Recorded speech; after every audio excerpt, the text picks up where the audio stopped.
torture porn, well, I don't know what your definition of torture porn is, but when I say torture porn, I don't mean it's something you're going to go home and pleasure yourself to. No, absolutely not. When I say it's torture porn, I mean that it's porn in the sense that there's really just no artistic value to it. It's just gratuitous for no point. Right. There's, no merit.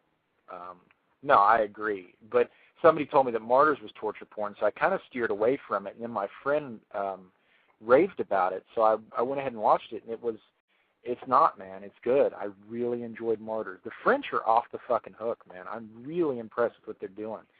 They are not pansies when it comes to horror, and they're telling good stories. I'm particularly pleased with the work of Andre, and I always forget how to say his last name. I think it's Aja. I say Aja. That's how I say it. I first introduced to his work with the Hills Have Eyes remake, and I'm not a staunch anti-remake guy. With that one, I knew that Wes was producing it, so I said, okay, I'll give it a chance. And Andre's work was pretty impressive. And then I saw Hot Tension, which is High Tension. Right. And I was really, really impressed with what he did there. So much. He's a visionary, man. And his newest film, Mirrors, is fucking great. It's scary. I couldn't believe, because whoever the company was that released it, they turned it into this PG-13 boring. I mean, the trailer, I never thought in a million years I would watch it from the trailer. But when I sat down and watched the unrated director's cut, it was good, man. This guy, he's someone to watch. I can't wait to see the evolution of his career.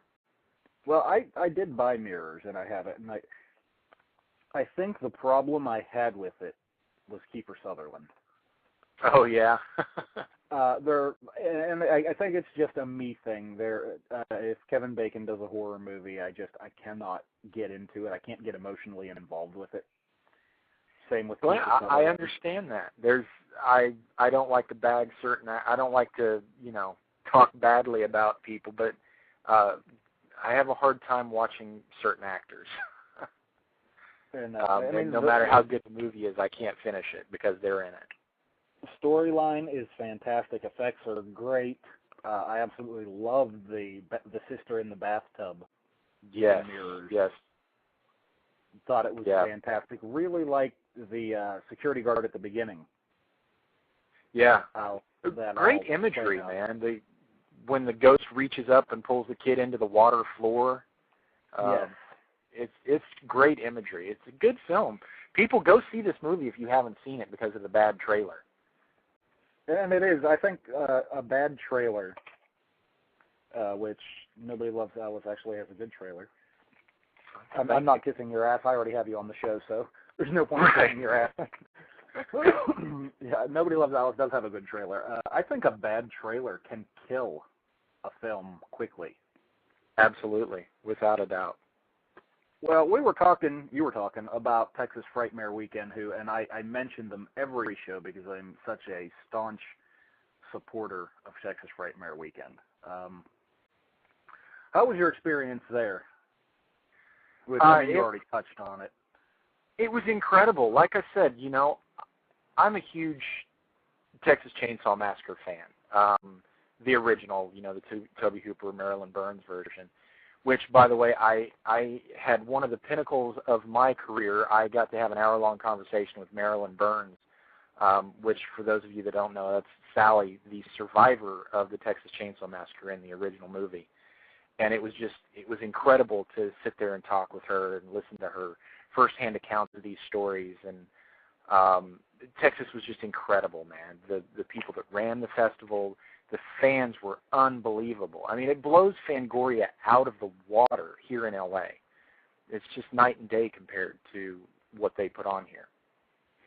There's a guy who actually drove from Toronto to come to Frightmare because he had heard so many good things about it, which is kind of insane. But kind of insane, but a huge compliment to the festival, and I mean it. They deserve it.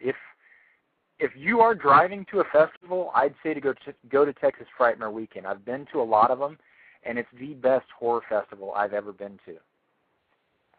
It's the only one that myself and my wife, who you've met her as well, Yeah. actually go to. And from what we've talked to other people about, and stories, not just horror stories, but good stories, bad stories, really it just seems like Lloyd knows what he's doing out there. It took him a year or so to figure it out, and he's got a formula that works, and he's not changing it. Yeah. If it's not broke, don't fix it. And that I think that is very much his point of view on it. Did you get to do a Q&A while you were out at Frightmare, or did you, because there was so much going on, I barely pay any attention to who's doing Q&As and when. And no, I did not have an opportunity to do that. Oh, that's sad. Maybe we'll have to see if we can get you to come back and do one. I would love to come back. I'd love to be a bigger part of the festival. You know, I've been telling everybody about it, and hopefully with everything that's going on, Brooke Lewis and I just announced our first feature film together, Tonight He Walks. Say that again? I said I had seen that you or her had announced that on Facebook. I'm not sure what. She announced it, but she, you know, we went on a radio show together to talk about it. So it's official. Brooke Lewis and I are definitely making a movie together. It's called Tonight He Walks, and it's about this. It's a very small film, but it's very powerful. I'm trying to rival what the French are doing with violence. So these devil worshippers invade this neighborhood, and hell ensues. So we're hoping to bring that to Texas. So we're going to shoot it here, but we're hoping to bring it to Texas Frightmare Weekend. So that would be awesome. One thing the French seem to have a really good handle on is this massive, really creative violence making sense. Yeah. In horror these days, a lot of the violence that you see doesn't make any sense. Right. Well, I bring to the front, not because I so am disgusted with it, but the My Bloody Valentine remake. I don't know if you've seen my this God. film. But you get to the end, and it so betrays the original film. Yeah.